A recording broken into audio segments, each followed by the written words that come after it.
I grew up in Northwest Indiana. My childhood was pretty rough.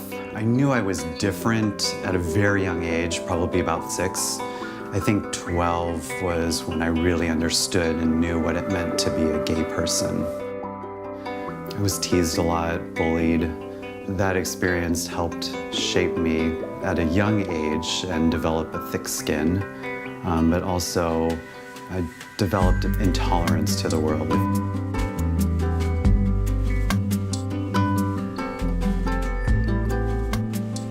My mother enrolled me in Cub Scouts, and I think that was probably the first time that I experienced prejudice and being singled out.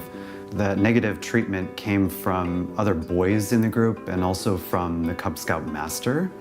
I think I was excluded a lot, treated differently. I can't remember what the activity was, but I do recall the Cub Scout master saying to me in front of everyone that I might be better off as a Girl Scout.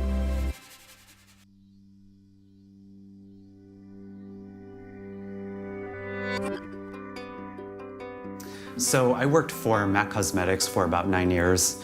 MAC's motto is all ages, all races, all sexes. That was one of the things that really attracted me to that company. I thought they were very progressive in their attitude, and so I was trained to do makeup for everyone. And I took a lot of pride in thinking that I was well-versed and really knew how to work with people of color. In my 9 years with MAC, I became very confident and very comfortable in my skin, connecting with other minorities. That was a very rewarding experience.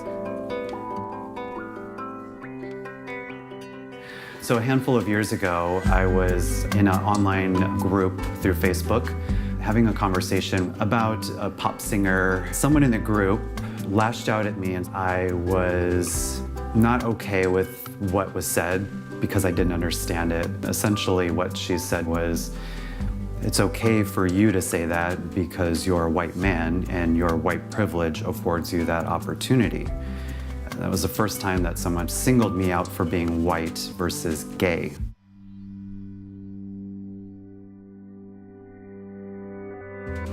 I struggled with it for a while, and I felt pretty bad about what happened. So I went to a black friend of mine who is also a preacher, and she has a very unique perspective on the world, and asked some pretty hard questions in order to understand what had happened, which led to the very uncomfortable conversation of what it means to have privilege and what type of privilege I had experienced in my life. Being a gay man, I always felt like a minority and was okay with that. That was who I am, that's what I was born into, and eventually learned to own it. But what does it mean to have white privilege as a gay man?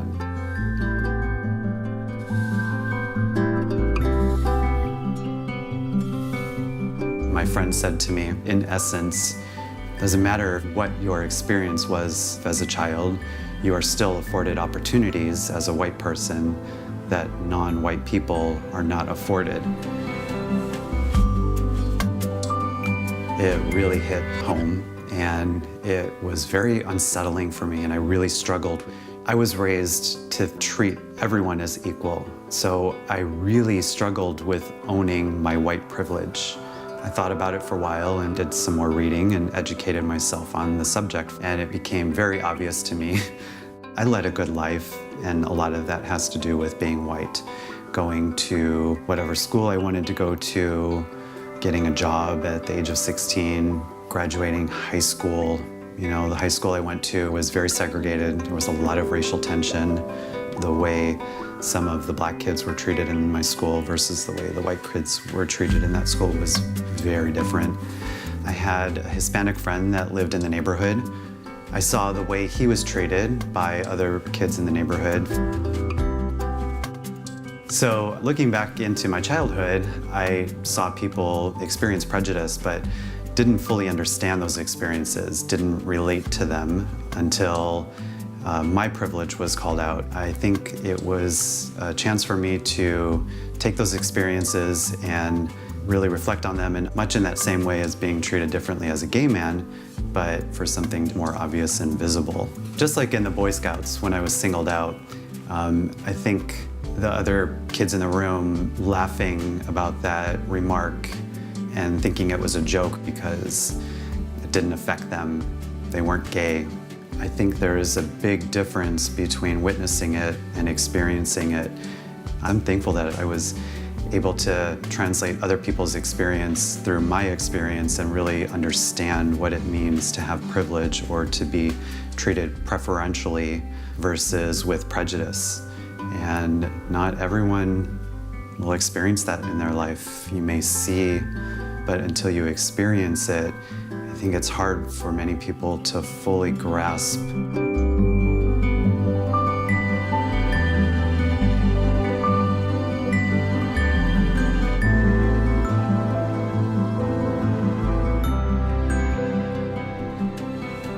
That experience, it helped me shift my focus and become more of a presence in the struggle for equality, and it's impacted my work with people of different ethnicities and helping them feel comfortable in the chair. Many of my clients have experienced, especially in the retail arena, poor service, not being serviced like a Caucasian customer. That really opened my eyes to the service I provide and how I interact with people and being able to uplift them through my artistry and make them feel comfortable in their skin and make them feel beautiful. I think whatever line of work you're in, whatever you do for a living, whatever your calling is, you can take a creative, artistic approach to that.